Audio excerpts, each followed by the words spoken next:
बिस्मिल्लाहिर्रहमानिर्रहीम अस्सलाम वालेकुम। आई एम ख्वाजा मोहसिन इनाम। स्टूडेंट्स, अल्लाह ताला से दुआ है कि आप खैरियत से हों।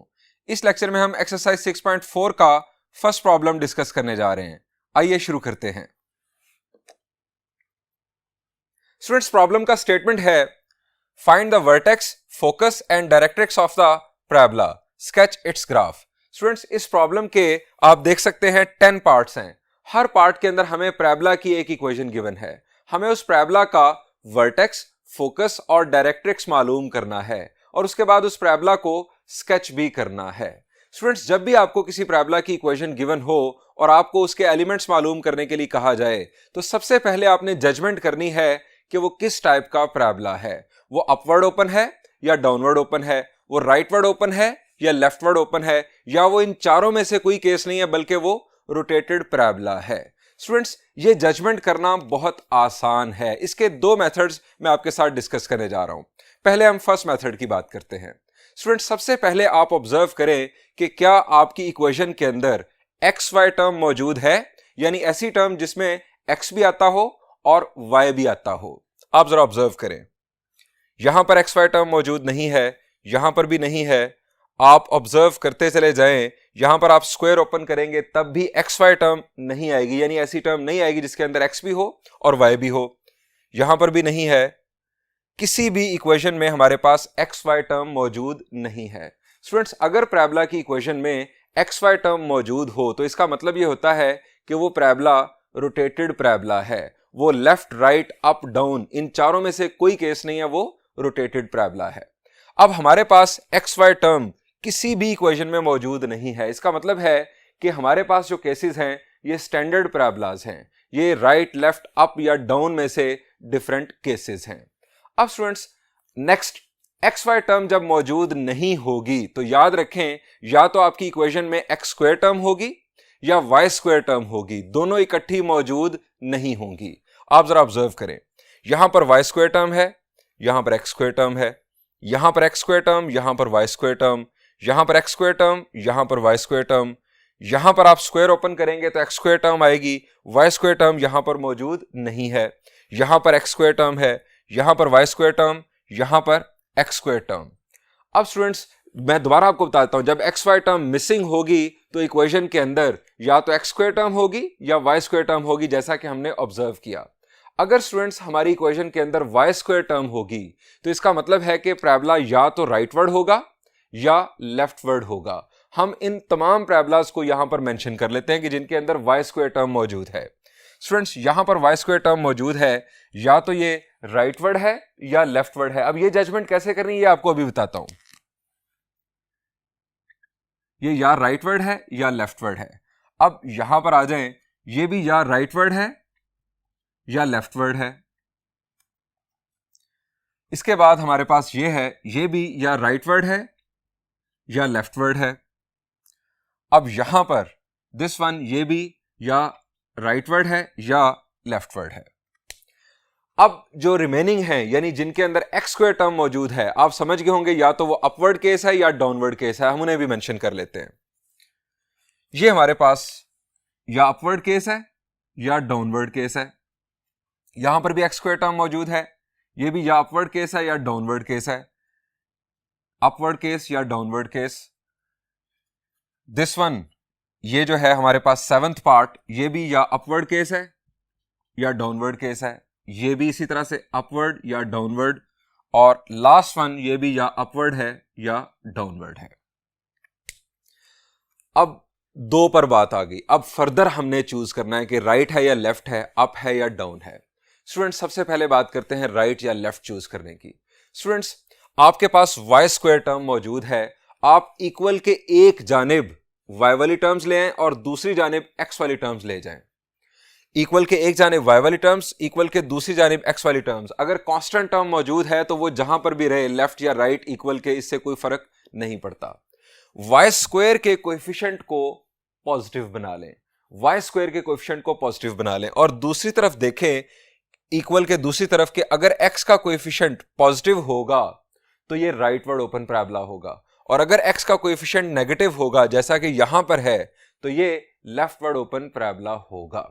अब स्टूडेंट्स हम यहां पर मेंशन करते जाते हैं, ये हमारे पास वाई स्क्वायर टर्म का कोएफिशिएंट पॉजिटिव इक्वल के एक जानिब, दूसरी तरफ एक्स का कोएफिशिएंट पॉजिटिव है, तो ये राइटवर्ड केस है। अब यहां पर आ जाएं, वाई स्क्वायर टर्म का कोएफिशिएंट पॉजिटिव इक्वल के एक जानिब, दूसरी तरफ एक्स का कोएफिशिएंट नेगेटिव है, तो ये लेफ्टवर्ड केस है। अब यहां पर आ जाएं, वाई स्क्वायर टर्म का कोएफिशिएंट पॉजिटिव इक्वल के दूसरी जानिब एक्स का कोएफिशिएंट नेगेटिव बन रहा है, ये लेफ्टवर्ड केस है। यहां पर आ जाएं, अब यहां पर स्टूडेंट्स हमारे पास वाई टर्म्स और एक्स टर्म्स को सेपरेट होना है, आप इन्हें सेपरेट कर लें। ये टर्म्स आप दूसरी तरफ शिफ्ट कर दें, यानी वाई वाली टर्म्स को मैं दूसरी तरफ शिफ्ट कर रहा हूं, ये बन जाएगा हमारे पास y square minus 2y equal to x plus 8। Y square term का कोएफिशिएंट पॉजिटिव होना चाहिए, दूसरी तरफ एक्स का कोएफिशिएंट पॉजिटिव है, सो इसका मतलब यह है कि यह भी राइटवर्ड केस है। अब स्टूडेंट्स हम दूसरी तरफ आते हैं, अप या डाउन, सेम लॉजिक वहां पर यूज होगी। आप एक्स स्क्वायर वाली टर्म को इक्वल के एक जानिब रखें, या एक्स वाली तमाम टर्म्स को इक्वल के एक जानिब और बाकी टर्म्स को आप दूसरी तरफ ले जाएं, यानी वाई वाली टर्म्स को आप दूसरी जानिब ले जाएं। एक्स स्क्वायर टर्म का कोएफिशिएंट पॉजिटिव बना दें। एक्स स्क्वायर टर्म का कोएफिशिएंट पॉजिटिव बनाने के बाद आप इक्वल के दूसरी तरफ देखें, अगर वाई का कोएफिशिएंट पॉजिटिव हुआ तो ये अपवर्ड केस होगा, और अगर वाई का कोएफिशिएंट नेगेटिव हुआ तो ये डाउनवर्ड केस होगा। अब आप आ जाएं यहां पर, एक्स स्क्वायर टर्म एक तरफ है, इसका कोएफिशिएंट पॉजिटिव है, इक्वल के दूसरी जानिब वाई का कोएफिशिएंट नेगेटिव है, इसका मतलब है कि ये डाउनवर्ड केस है। यहां पर एक्स स्क्वायर टर्म का कोएफिशिएंट पॉजिटिव इक्वल के दूसरी जानिब वाई का कोएफिशिएंट पॉजिटिव, इसका मतलब है कि ये अपवर्ड केस है। यहां पर आ जाएं, एक्स स्क्वायर टर्म का कोएफिशिएंट पॉजिटिव, दूसरी जानिब वाई का कोएफिशिएंट पॉजिटिव है, ये भी अपवर्ड केस है। यहां पर आ जाएं, यहां पर अगर आप ये स्क्वायर ओपन करें तो एक्स स्क्वायर टर्म का कोएफिशिएंट पॉजिटिव रहेगा, यहां पर वाई का कोएफिशिएंट पॉजिटिव है, ये भी अपवर्ड केस है। और लास्ट में आ जाए, आप एक्स स्क्वायर माइनस 4x को इधर लेफ्ट साइड पर रहने दें। इन दो टर्म्स को जब आप दूसरी तरफ शिफ्ट करेंगे कुछ इस तरह से, X square minus 4x is equal to 8y minus 4। X square term का कोएफिशिएंट पॉजिटिव, दूसरी तरफ जब आप देखेंगे तो y का कोएफिशिएंट जो है ये पॉजिटिव है, इसका मतलब है कि ये भी अपवर्ड केस है। अब स्टूडेंट्स लास्ट में स्टूडेंट्स आप ये देखें कि क्या इक्वेशन के अंदर कांस्टेंट टर्म मौजूद है। अगर कांस्टेंट टर्म मौजूद होगी तो इसका मतलब है कि वर्टेक्स ओरिजिन पर नहीं है, और अगर कांस्टेंट 0 होगा तो वर्टेक्स ओरिजिन पर होगा। अब यहां पर देखें, first part, second part, third और फोर्थ, स्टूडेंट्स इन 4 पार्ट्स के अंदर कांस्टेंट टर्म मौजूद नहीं है, कांस्टेंट की वैल्यू 0 है। ये तमाम पैराबोलास का वर्टेक्स ओरिजिन पर है। अब यहां पर आप देखें कांस्टेंट टर्म मौजूद है, यहां पर भी कांस्टेंट टर्म मौजूद है, यहां पर भी मौजूद है, यहां पर भी है, लेफ्ट साइड पर भी इवन मौजूद है, ये भी कांस्टेंट टर्म है, ये भी कांस्टेंट टर्म है। स्टूडेंट्स अगर पैराबोला की इक्वेशन में कांस्टेंट टर्म होगी तो इसका मतलब है कि उसका वर्टेक्स ओरिजिन पर नहीं है। स्टूडेंट्स ये हमारी जजमेंट एक मेथड के मुताबिक मुकम्मल हुई। अब स्टूडेंट्स जो दूसरा मेथड है वो डिपेंड करता है आपकी स्टैंडर्ड इक्वेशंस के ऊपर। आपको चारों स्टैंडर्ड इक्वेशंस याद होनी चाहिए। आपने उन 4 स्टैंडर्ड इक्वेशंस के साथ अपनी इन इक्वेशंस का कंपैरिजन करना है। आइए आपको रिकॉल करवाता हूं कि वो 4 स्टैंडर्ड इक्वेशंस क्या हैं।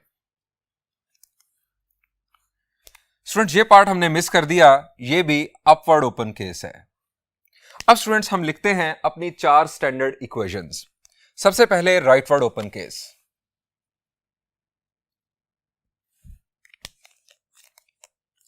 राइटवर्ड ओपन केस की स्टैंडर्ड इक्वेशन y माइनस के whole square is equal to 4a into x minus H. H और के आप जानते हैं कि वर्टेक्स के कोऑर्डिनेट्स होते हैं। Next we have leftward open case. Leftward open case में सिर्फ ये चेंज आएगा कि यहां पर माइनस आ जाएगा, y माइनस के whole square is equal to minus 4a into x minus h. अब upward open case,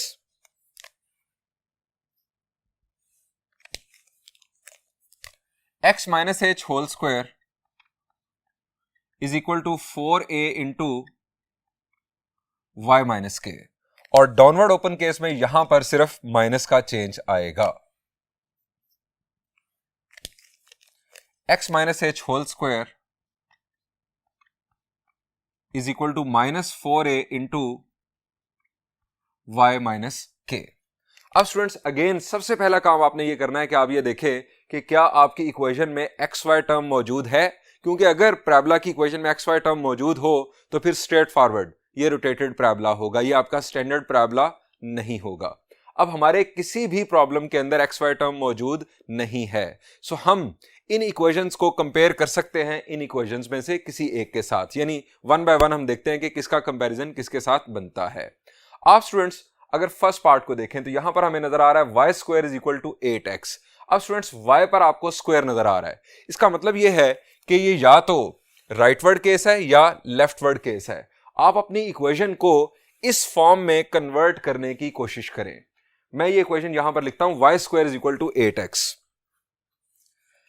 Y square is equal to 8x, ये हमारी इक्वेशन।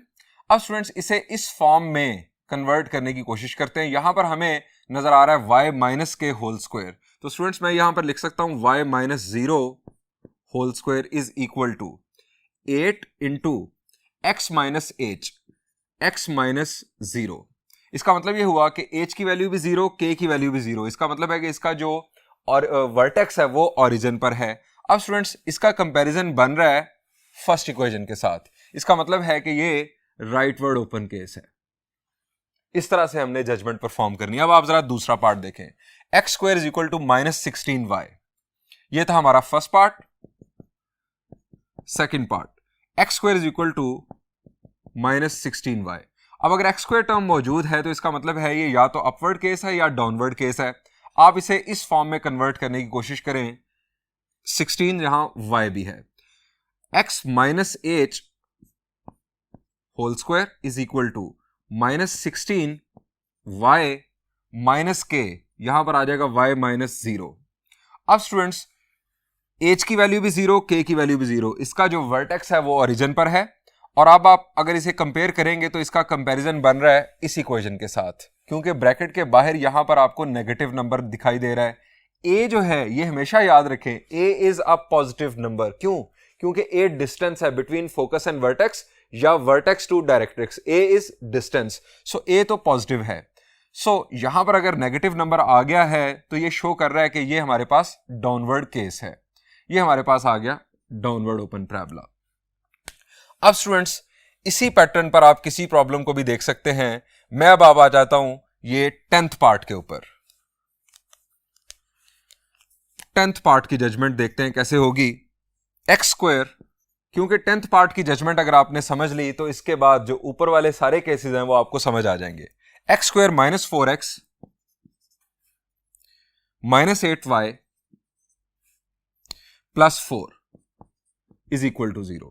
अब स्टूडेंट्स इसमें हमें एक्स स्क्वायर नजर आ रहा है, इससे हमें यह पता चल रहा है कि ये या तो अपवर्ड केस है या डाउनवर्ड केस है। बहरहाल अगर आपको एक्स स्क्वायर नजर आ रहा है तो इसका मतलब यह है कि आप एक्स का स्क्वायर कंप्लीट करने की कोशिश करें। आप इन दो टर्म्स को इक्वल के दूसरी जानिब ले जाएं। X square minus 4x is equal to 8y minus 4। अब स्टूडेंट्स लेफ्ट साइड पर x का स्क्वायर कंप्लीट करना है। अब x का स्क्वायर कंप्लीट करने के लिए यहां पर मैं लिखूंगा x स्क्वायर। अब यहां पर अगर माइनस है, x वाली टर्म अगर नेगेटिव है तो इसका मतलब है ये -2ab टर्म है। अगर x वाली टर्म पॉजिटिव होती तो इसका मतलब होता कि ये +2ab टर्म होती। यहां पर आ गया -2 इंटू एक्स इंटू 2 मैंने इसलिए लिखा 2 2 जार 4, ये हमारे पास -4x बन जाएगा प्लस 2 स्क्वायर। अब ये स्टूडेंट्स मैंने स्क्वायर कंप्लीट करने के लिए 2 का स्क्वायर लिखा। अब यही टर्म आप राइट साइड पर भी लिख दें, यही टर्म मैंने राइट साइड पर लिख दी। अब ये लेफ्ट साइड पर हमारे पास क्या बन रहा है? शाबाश, लेफ्ट साइड पर बन रहा है x माइनस 2 का whole square is equal to, ये +4 -4 कैंसल, राइट साइड पर आ गया हमारे पास 8y। अब स्टूडेंट्स इसे हम इस शक्ल में लिख सकते हैं। चूंकि राइट साइड पर हमारे पास पॉजिटिव नंबर है। x -2 whole square is equal to 8y minus 0 लिखा जा सकता है। The answer is yes. Students यहां पर h की वैल्यू 2 है और k की वैल्यू 0 है। 2,0 स्टूडेंट्स ये इसके वर्टेक्स के कोऑर्डिनेट्स हैं और इसका कंपैरिजन बन रहा है इसके साथ। इसका मतलब है कि ये अपवर्ड ओपन पैराबोला है। स्टूडेंट्स ये है हमारा दूसरा वे जजमेंट का। जजमेंट यानी सबसे पहले आपको करनी होगी अगर आपको एनालिसिस करना है किसी भी पैराबोला का। आइए स्टूडेंट्स अब हम डिफरेंट पार्ट्स प्रॉपरली सॉल्व करते हैं।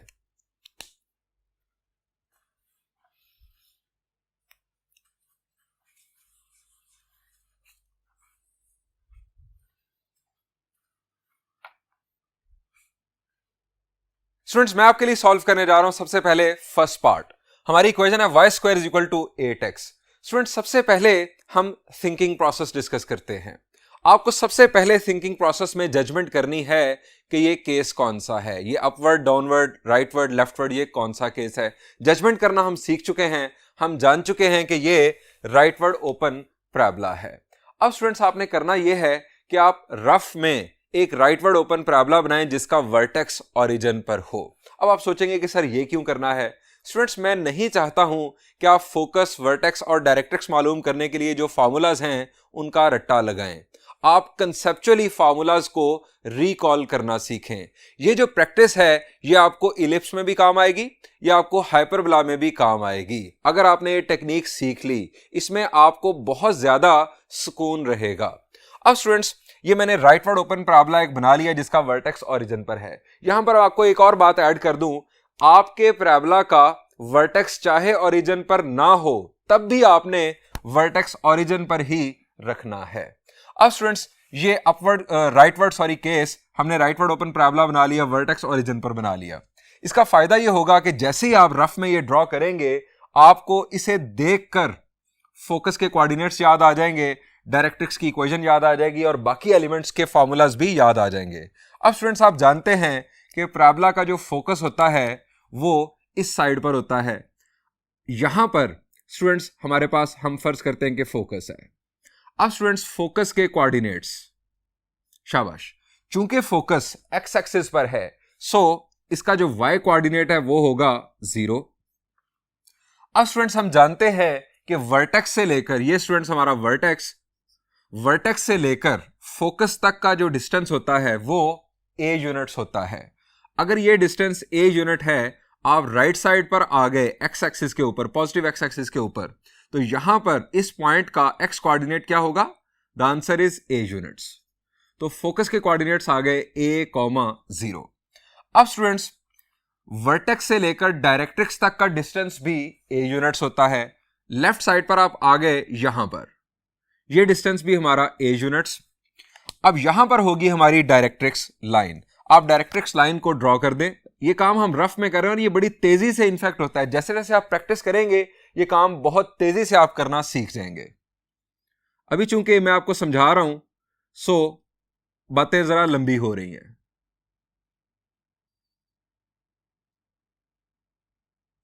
ये स्टूडेंट्स हमारे पास आ गई डायरेक्ट्रिक्स लाइन। अब यहां पर आप a यूनिट्स आए नेगेटिव एक्स एक्सिस के ऊपर, तो स्टूडेंट्स इस पॉइंट के ऊपर x कोऑर्डिनेट हमारा क्या होगा? The answer is -a। इस पूरी वर्टिकल लाइन के ऊपर x की वैल्यू -a रहेगी।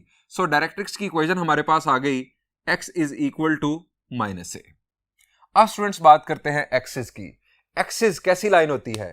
शाबाश, एक ऐसी लाइन जो पैराबोला के फोकस और वर्टेक्स से पास करती है, या आप ये भी कह सकते हैं कि एक ऐसी लाइन जो फोकस से पास करे और डायरेक्ट्रिक्स पर परपेंडिकुलर हो, या एक ऐसी लाइन जो वर्टेक्स से पास करे और डायरेक्ट्रिक्स पर परपेंडिकुलर हो। यानी ये जो लाइन है ये एक्सिस ऑफ पैराबोला है, ये इसका एक्सिस ऑफ सिमेट्री है। अब स्टूडेंट्स ये क्या है? ये है एक्स एक्सिस। अब एक्स एक्सिस की इक्वेशन क्या होती है? The answer is y is equal to 0। इस पैराबोला में एक्सिस की इक्वेशन है y इज इक्वल टू 0। अब स्टूडेंट्स जरा रिकॉल करें लेटेस्ट रेक्टम क्या होता है। शाबाश, एक ऐसी फोकल कॉर्ड जो एक्सिस के परपेंडिकुलर हो। एक ऐसी फोकल कॉर्ड किसे कहते हैं? एक ऐसा लाइन सेगमेंट जो कर्व के दो डिस्टिंक्ट पॉइंट्स को ज्वाइन करे उसे कॉर्ड कहा जाता है।